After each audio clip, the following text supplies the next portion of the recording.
Voilà 10 ou 15 jours qu'un certain Renato Moicano a popularisé Ludwig von Mises, l'école autrichienne et les 6 leçons de ce même auteur, Ludwig von Mises, qui est, voilà, pour moi juste ici, les 6 leçons, tac, vous voyez mieux comme ça.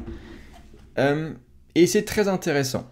Bon, déjà de constater qu'un combattant de l'UFC brésilien, donc qui vient sans doute d'un milieu pauvre et violent, j'imagine, je peux me tromper, mais souvent c'est le profil, ait entendu parler de Mises des 6 leçons, que soit venu à lui autant de richesses, c'est merveilleux, et ce qui est encore plus merveilleux, c'est qu'il en ait parlé à une heure comme ça de grande écoute, et que on puisse en profiter, et les ventes sur le Amazon portugais, anglais et même français parlent, si vous voulez, pour elle, c'est-à-dire que oui, ça a fait popper absolument les ventes, et on voit un peu la puissance de l'influence des gens qui ont vraiment une large audience. Alors c'est très intéressant de parler de cette vague derrière Renato Moicano qui est arrivée, mais c'est aussi très intéressant, je crois, de vous parler brièvement du livre, peut-être pour vous donner envie de l'acheter, donc chez nous en français, par exemple sur Amazon ou sur les éditions John Galt, chez Stéphane Gers, pour que vous puissiez découvrir ce petit bouquin, en savoir plus et vous faire, je dirais, vous forger plutôt des bases économiques solides. Les 6 leçons sont un rassemblement de conférences que Mises donna en 1959 en Argentine, à Buenos Aires. L'idée, en fait, pour lui, ça a été de vulgariser, parce que les textes sont extrêmement simples, vraiment. La question m'a été posée, j'y réponds ici. Oui, c'est extrêmement simple. N'importe qui, même un débutant, peut accéder aux 6 leçons et se faire une culture économique de base. Donc Mises a vraiment voulu rendre les choses faciles en parlant de 6 sujets économiques majeurs que sont le capitalisme, le socialisme, l'interventionnisme, l'inflation, les investissements à l'étranger, la politique et les idées. Et je pense que ça peut être intéressant de vous parler en 2-3 minutes de chaque chapitre. Ça fera une vidéo de 15 minutes comme ça environ, plus ou moins. Et vous vous ferez votre idée de si oui ou non vous souhaitez acheter l'ouvrage. Petit ajout post-production pour vous signaler que les 6 leçons de Mises sortiront aussi en version vidéo. Et oui, je prépare un cours sur les 6 leçons en compagnie de Stéphane Gers, qui est l'éditeur donc des 6 leçons de Mises. Et voilà, nous sommes, pour information, à la 4e leçon. Il restera 2 leçons à filmer, tourner et de mon côté à monter. Mais restez branchés parce que ce cours devrait beaucoup vous plaire. En plus, ça vous permettra d'avoir non seulement donc, la retranscription des écrits de Mises, on va reprendre les principaux points durant les chapitres, mais on va augmenter, détailler, développer le propos. Donc quelque part, c'est un peu du 6 leçons sous stéroïdes qu'on vous proposera bientôt avec Stéphane Gers. Restez branchés parce que ça arrive très vraisemblablement en fin de semaine, ou au pire la semaine prochaine, voilà, en tout cas c'est imminent. Donc à la rigueur c'est à vous de voir, soit vous commandez le bouquin sur Amazon ou les éditions John Galt, soit vous attendez encore plus ou moins 5, 6 jours, 7 jours, la version vidéo, le cours vidéo avec Stéphane. Voilà, en tout cas restez bien branchés sur mes espaces, Instagram notamment, Twitter, aussi YouTube, puisque je communiquerai sur l'onglet communauté pour vous tenir au courant de la sortie de ce cours. Commençons alors par la première leçon sur le capitalisme. Première leçon, Mises nous fait comprendre que le capitalisme repose sur une logique inverse à celle du pouvoir, puisqu'il s'agit de servir. Il faut servir les gens et non pas régner sur eux par la force. On quitte les logiques de servage, d'esclavage, non. Ici, l'entrepreneur doit servir. Il y a un renversement du pouvoir quelque part. D'ailleurs, Rothbard parle même, lui, de souveraineté du consommateur. Oui, on sert autrui et celui qui ne sert pas est puni par le marché. Il est condamné. Ne pas servir, en fait, revient à se condamner soi-même. Et puis l'auteur défend aussi le capitalisme comme seul système économique viable, qui a déjà fait ses preuves, bien sûr, en augmentant très fortement les gains de productivité, et donc le niveau de vie, d'accord, et par extension l'accumulation du capital. Deuxième chapitre, le socialisme. Ici, l'auteur nous fait remarquer qu'actuellement, malgré le recul du marché et l'avancée de l'État dans nos vies, mine de rien, nos sociétés nous permettent encore un petit peu de nous tirer vers le haut. C'est-à-dire que la production et l'échange permettent tout de même encore à l'individu de s'augmenter, de s'enrichir, d'accumuler du capital par la production, encore une fois, par l'échange volontaire, et que tout ça est absolument impossible, enfin était absolument impossible dans les sociétés esclavagistes où les individus mal nés ne pouvaient pas s'en sortir par la production. Nous avons globalement permis à l'humanité de s'enrichir et permis à tout un tas de gens de devenir entrepreneurs, producteurs, de produire de la richesse pour autrui, d'être récompensés en retour et donc de s'élever en société. Mais le plus important pour moi dans ce chapitre, c'est plutôt vers la fin où Mises parle de problèmes de calcul économique. Vous savez que sous socialisme, il n'y a pas de calcul économique, ça n'existe pas. Et ça pose de graves problèmes justement économiques parce que les entrepreneurs, qui sont les seuls créateurs de richesse en société, nous créons de la richesse parce que des gens à la base produisent et transforment la matière en biens de consommation via tout un processus, il y a toute une théorie du capital et des intérêts qui est à connaître chez les Autrichiens. Mais bref, les facteurs de production, les mécanismes au sein de la production, les process donnent à la fin une transformation de la matière en biens de consommation, et tout cela vient enrichir les gens qui sont prêts à donner de l'argent en retour de biens et services, puisque l'échange est toujours un jeu à somme non nulle, l'échange est toujours gagnant-gagnant. Et donc ce qui est passionnant ici, c'est de comprendre que l'absence de calcul économique fait courir les sociétés humaines à leur perte. S'il n'y a pas de propriété privée, c'est la promesse socialiste, destruction de la propriété privée progressive jusqu'à l'avènement du communisme, où là on est vraiment sous propriété collective des moyens de production. Donc s'il n'y a plus de propriété privée, ce qui se passe, c'est qu'il n'y a plus d'échange libre et consenti.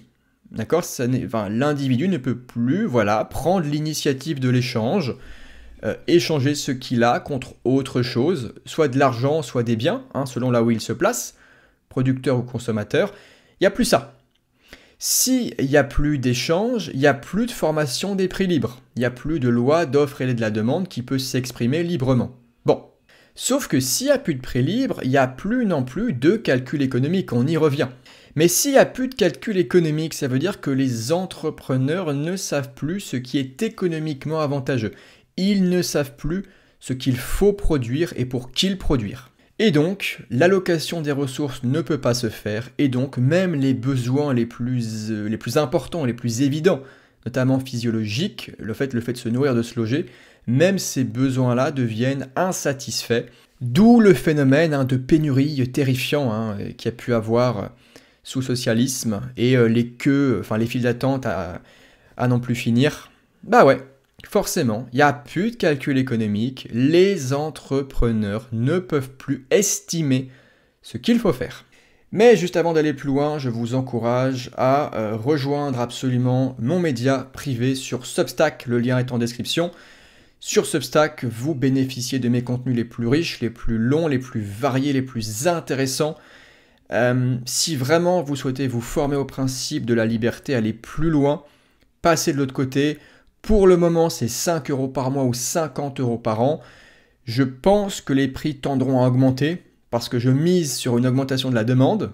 Et oui, pour plus tard, j'ai une préférence temporelle pour le futur, pour plus tard.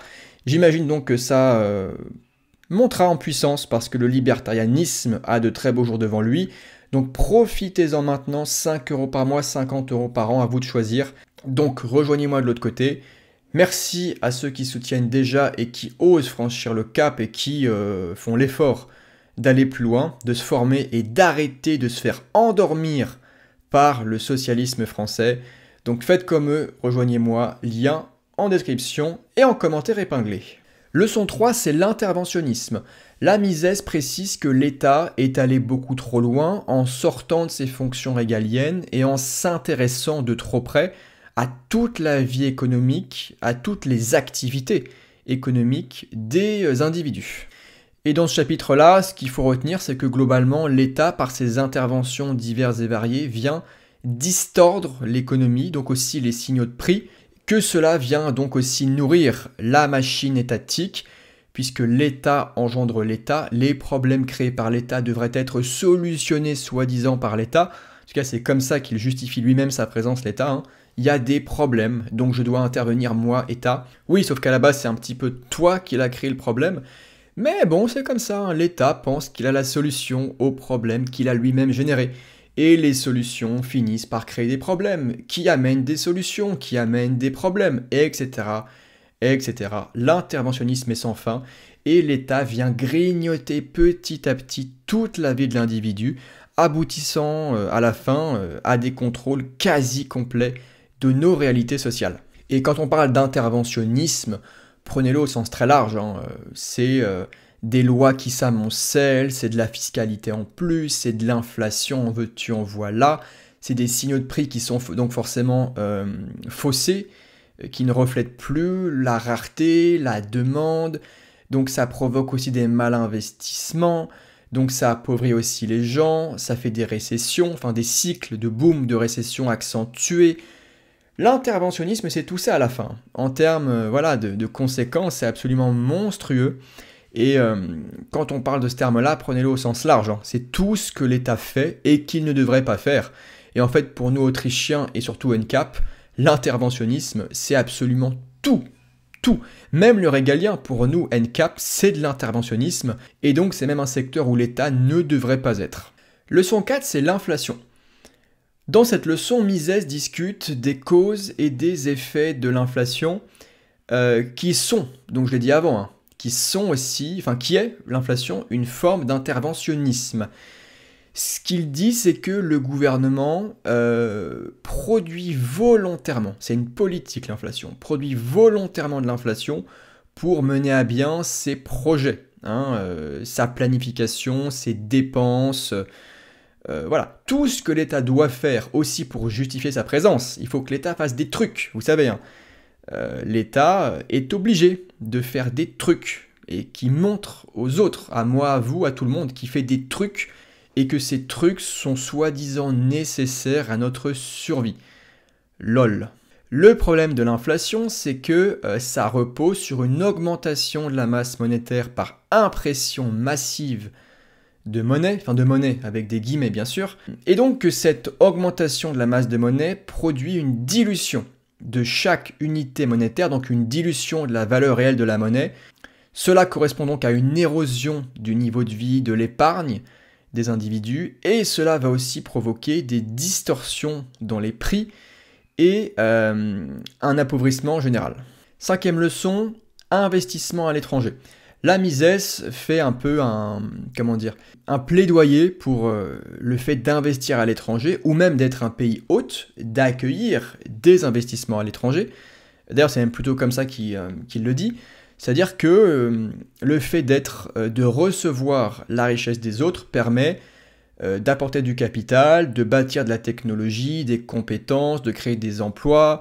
Voilà, ça a tout un tas de conséquences bénéfiques pour les pays hôtes. Ce que fait aussi Mises, c'est qu'il critique à cette occasion le protectionnisme, qui au contraire vient appauvrir l'individu. Ça, c'est un truc qui est très important, c'est que le protectionnisme ne protège pas. C'est pas un bouclier, pas du tout. À la fin, nous payons plus cher. Pour rappel, le protectionnisme consiste à mettre des tarifs douaniers élevés, des restrictions tarifaires, des barrières à l'entrée, qui rendent les produits, services importés plus chers pour le consommateur. Donc non seulement ça nous empêche à nous, consommateurs, de bénéficier de la richesse des autres, de leur apport, mais en plus ça favorise une forme de cartellisation intérieure des entreprises, parce que les entreprises dites nationales ne sont plus en concurrence naturelle avec les autres. Par conséquent, ces industries entreprises nationales peuvent se permettre d'augmenter leurs prix, elles sont plus en concurrence, donc elles font un peu ce qu'elles veulent, et donc pour nous c'est plus cher, forcément. Dans un monde normal de concurrence classique, absolue, mais c'est l'état naturel des choses et du marché, les producteurs locaux devraient s'aligner, redoubler d'efforts, trouver des solutions, voilà, faire le jeu de la concurrence, et nous verrons bien ce que choisit le consommateur. Dernière leçon, la politique et les idées, où Mises avance l'idée justement que les politiques économiques sont globalement le reflet des tendances philosophiques, éthiques qui prédominent dans une société. En fait, là, il parle un peu du combat culturel, quoi. L'esprit du temps, d'accord, dominant, a tendance à se calquer un petit peu sur les politiques économiques. En gros, c'est un plaidoyer de Mises pour mener le combat culturel, pour insuffler les idées du marché libre, de la liberté, et ainsi faire en sorte que la compréhension des principes économiques soit élevée, tirée vers le haut, et qu'ainsi ça puisse soutenir par extension des politiques économiques plus libres, et donc, encore par extension, qui favorisent la richesse, la prospérité. Donc moi, quelque part, c'est un peu ma leçon préférée qui vient clôturer le bouquin, parce que c'est une incitation vraiment à transmettre, à faire la liberté, à faire le marché libre, et on comprend bien que c'est par une meilleure compréhension des principes, des idées, que nous ferons la liberté. Donc voilà, les 6 leçons de Mises, je vous le recommande, soit sur Amazon, soit aux éditions John Galt. Je pense que je mettrai de toute façon tous les liens en description. Voilà, on va s'arrêter là pour aujourd'hui, j'espère que ça vous aura plu. Si c'est le cas, pouce vers le haut. Pensez bien à vous abonner à mon média. Pensez aussi à faire un tour sur le site de Stéphane, à vous procurer le bouquin. Commentaires ouverts aussi en cas de questions, n'oubliez pas de les utiliser. Abonnez-vous pour ne pas manquer les prochaines vidéos sur la chaîne. Et quant à moi, j'ai plus qu'à vous dire à la prochaine. Ciao!